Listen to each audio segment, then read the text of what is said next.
Hello student, कैसे हैं आप। नेक्सस एजुकेशन पॉइंट में आपका स्वागत है। हम हाजिर एक नई वीडियो के साथ। आज हम बात करेंगे बीए प्रोग्राम 5th सेमेस्टर की हिंदी अनुवाद, व्यवहार और सिद्धांत। टॉपिक है अनुवाद किसे कहते हैं। चलिए अनुवाद के अर्थ के बारे में हम बात करेंगे। जो अनुवाद के मोस्ट वेरिएंट टॉपिक है, उसके अर्थ के बाद उसके ऊपर भी हम डिस्कस करेंगे। अगर आपने अभी तक हमारे चैनल को सब्सक्राइब नहीं किया है तो हमारे चैनल को सब्सक्राइब करें, बेल आइकन जरूर बजाएं। चलिए शुरू करते हैं। अनुवाद किसे कहते हैं।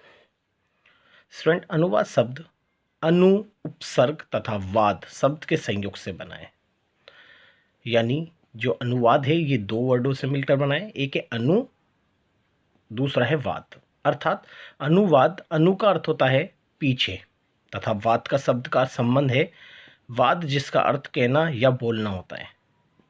अनुवाद का शाब्दिक अर्थ है किसी के कहने या बोलने के बाद बोलना। परिभाषा के तौर पर एक बात तो बिना अर्थ बदले उसे उसी भाषा में व्यक्त करना या दोहराना अनुवाद कहलाता है। जैसे बच्चों, अगर मैंने इंग्लिश में कोई शब्द बोला है, मैंने उसे हिंदी में या अन्य किसी भाषा में उसकी मीनिंग यानी उसको ट्रांसलेट करके यानी उसके अर्थ को मैंने आपको प्रदर्शित करा, तो ये अनुवाद कहलाएगा। अनुवाद भाषा के सारे वैभव को देखता है तथा सजाता है, संवारता है। अनुवाद शब्द को अंग्रेजी भाषा में ट्रांसलेशन कहते हैं।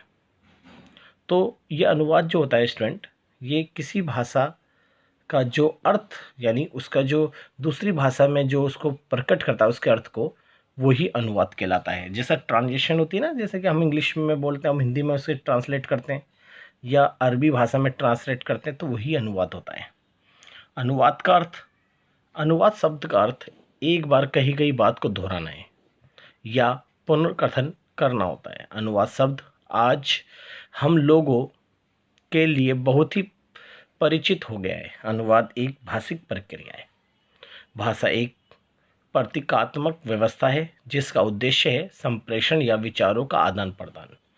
तो जैसा कि स्टूडेंट मैंने आपको बताया कि अनुवाद का जो शाब्दिक अर्थ है वो दोहराना होता है। जैसे कि आपने देखा होगा कोई इंग्लिश फिल्म होती है या हॉलीवुड की जो मूवी होती हैं, जो हम हिंदुस्तान यानी भारत में जब आती है तो उसे हम ट्रांसलेट करके यानी उसे हिंदी में डब करके बताते हैं, तो वो एक विशेष प्रकार का अनुवाद होता है। उसी को कहते हैं हम संप्रेषण, यानी उसको प्रकट करना, यानी विचारों का आदान प्रदान। जिस भाषा से अनुवाद किया जाता है उसे स्रोत भाषा तथा जिस भाषा में अनुवाद किया जाता है उसे लक्ष्य भाषा कहते हैं। तो ये हमारा अनुवाद के ऊपर हमने बात करी। चलिए आगे बात करते हैं विद्वानों द्वारा दी गई परिभाषाएं।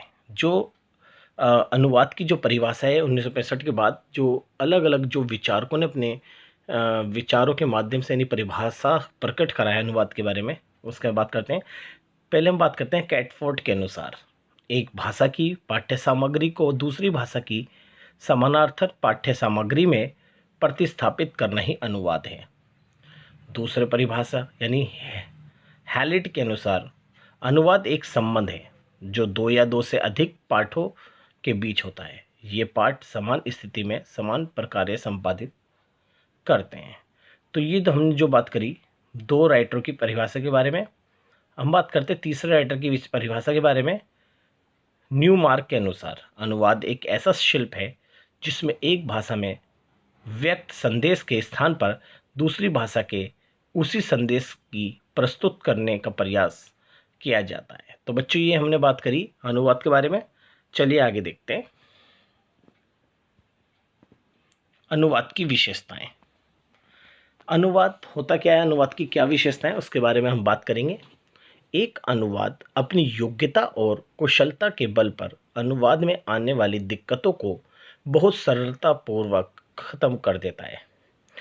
जब कोई किसी भाषा में अगर कोई शब्द या कोई सेंटेंस होता है या कोई बात होती है, वो जो हमें सरलता से समझ में नहीं आती, तो उसको हम दूसरी भाषा में उसको सरल तरीके से संदर्भित या आपके सामने प्रेजेंट करते हैं, तो वो सरलतापूर्वक आसानी से हमें समझ में आ जाता है। तो अनुवाद में निम्नलिखित गुणों या विशेषताओं का होना आवश्यक है। तो अनुवाद की पहली विशेषता है दोनों भाषाओं का अधिकार। यह अनुवादक मतलब होता है अनुवाद करने वाला, यानी आपको जो ट्रांसलेट करके बताने वाला है वो अनुवादक कहलाता है। यह अनुवादक की सबसे बड़ी विशेषता है। जब तक अनुवाद को स्रोत भाषा और लक्ष्य भाषा दोनों का अच्छा ज्ञान न हो, वो बेहतर अनुवाद नहीं कर सकता। तो यहाँ पर यह बताया गया है कि जो ट्रांसलेटर यानी अनुवादक है, उसे स्रोत भाषा और लक्ष्य भाषा यानी किसकी हमें ट्रांसलेट करनी है और उस ट्रांसलेट करने का मतलब मकसद क्या है और उस ट्रांसलेट को कहाँ तक पहुँचाना है, किस भाषा में पहुँचाना है, यानी वो लक्ष्य भाषा दोनों का अच्छा ज्ञान होना चाहिए उसे। वे बेहतर अनुवाद नहीं कर सकता। अगर किसी के पास दोनों यानी स्रोत भाषा और लक्ष्य भाषा नहीं है तो वो अच्छा अनुवाद नहीं कर सकता। उसे दोनों भाषाओं का स्तर ले ताल ही नहीं, मुहावरों और लोकोक्तियों की भी अच्छी जानकारी होनी चाहिए। तो वो दोनों भाषाओं का अधिकार रखता हो, वही जो है किसी भाषा का अनुवाद कर सकता है। ये सबसे बड़ी विशेषता है।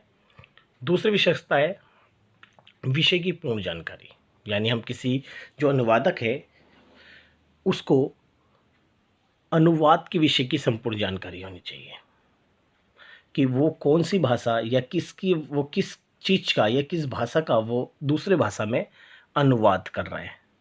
जब तक उसे पता ही नहीं होगा तो वो कहाँ से वो ट्रांसलेट कर देगा किसी दूसरी भाषा में।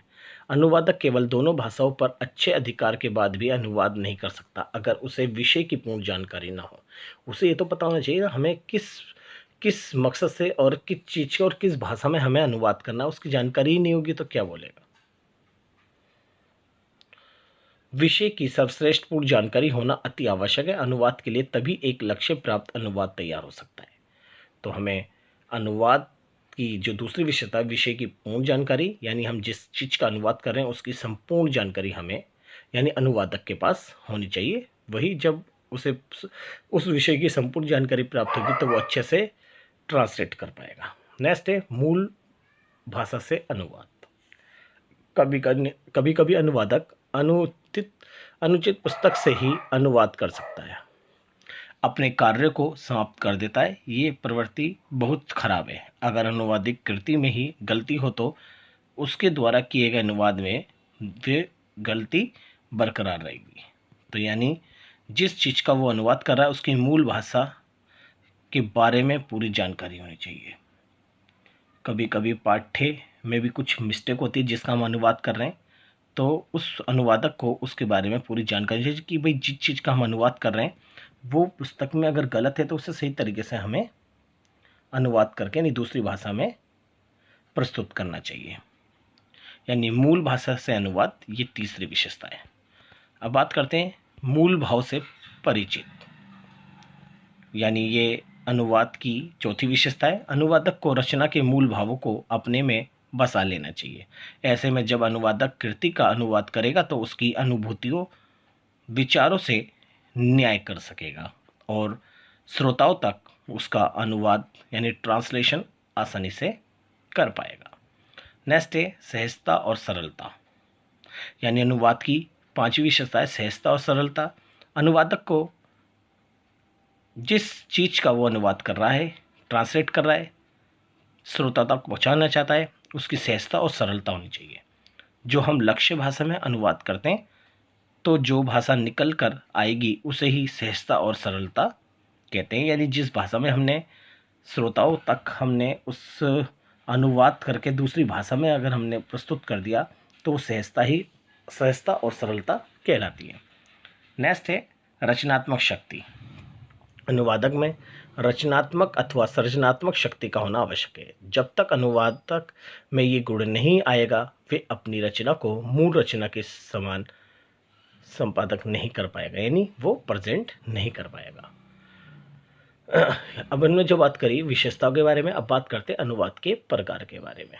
जो अनुवाद की टाइप है, अनुवाद के प्रकार 4 प्रकार के होते हैं। एक है शब्दानुवाद, एक है भावानुवाद, एक है छायानुवाद और एक मुक्तवानुवाद। तो एक एक करके हम इस बारे में बात करते हैं। तो अनुवाद के चलिए बात करते हैं कि अनुवाद के प्रकार क्या है। अनुवाद का पहला प्रकार है शब्दानुवाद, यानी वर्ड टू वर्ड बोलना। जैसे कि ऐसे अनुवाद में अनुवादक द्वारा इसके नाम के अनुसार ही वाक्य के प्रत्येक शब्द का अनुवाद किया जाता है। इस प्रकार के अनुवाद में ना अर्थ की स्पष्टता हो पाती है। तो ये होता है हमारा शब्दानुवाद। दूसरा है भावनानुवाद, सेम टू सेम ट्रांसलेट करना, यानी जैसे हिंदी को हिंदी में या इंग्लिश को इंग्लिश में। इस प्रकार के अनुवाद में वाक्य की अभिव्यक्ति की तुलना में उसके अर्थ पर विशेष ध्यान दिया जाता है, उसे भावनानुवाद कहते हैं। जिस अनुवाद में अर्थ व भाव के सौंदर्य को सुरक्षित बनाए रखा जाए, भावनानुवाद कहलाता है। ये हमारी अनुवाद की दूसरा प्रकार है। अब बात करेंगे अनुवाद के तीसरे प्रकार के बारे में, छायानुवाद।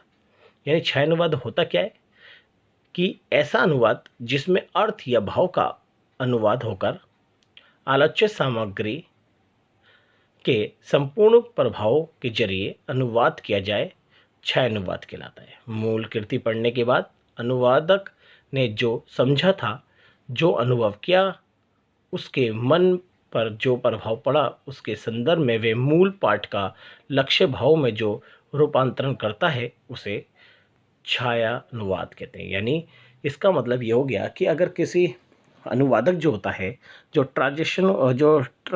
आपका जो अनुवाद कर रहा है, ट्रांसलेट कर रहा है, वो अगर किसी मूल पाठ को पढ़ता है और मूल पाठ को पढ़ने के बाद जो समझता है और जो उसको प्रभावित करता है वो पाठ, तो उस पाठ को हम अपने शब्दों में अपने भावनात्मक तरीके से आपको जो प्रेजेंट करते हैं, हम उसे समझाते हैं, तो वो होता है छायानुवाद। यानी हमें उस पाठ का अनुभव हो गया और उस अनुभव को हम आपको अपने भावनाओं से प्रकट कर रहे हैं। नेक्स्ट है मुक्तानुवाद, यानी ये चौथा अनुवाद का प्रकार है। इस प्रकार का अनुवाद अपने नामानुसार ही होता है, अर्थात इसमें अनुवादक अपने अनुवाद कार्य हेतु कुछ सीमा तक स्वतंत्र होता है। इसलिए अंग्रेजी में इस प्रकार के अनुवाद को फ्री ट्रांसलेशन कहा जाता है, तो इसे मुक्त अनुवाद कहते हैं। तो ये हमने बात करी, अभी हमने अनुवाद के प्रकार के बारे में। तो इस टॉपिक को आप बहुत अच्छे से कर लीजिए, आपके एग्जाम में मोस्ट इम्पोर्टेंट टॉपिक है। अगर आपने अभी तक हमारे चैनल को सब्सक्राइब नहीं किया तो हमारे चैनल को सब्सक्राइब करें, बेल आइकन जरूर बजाएं, लाइक कमेंट शेयर करना ना भूलें।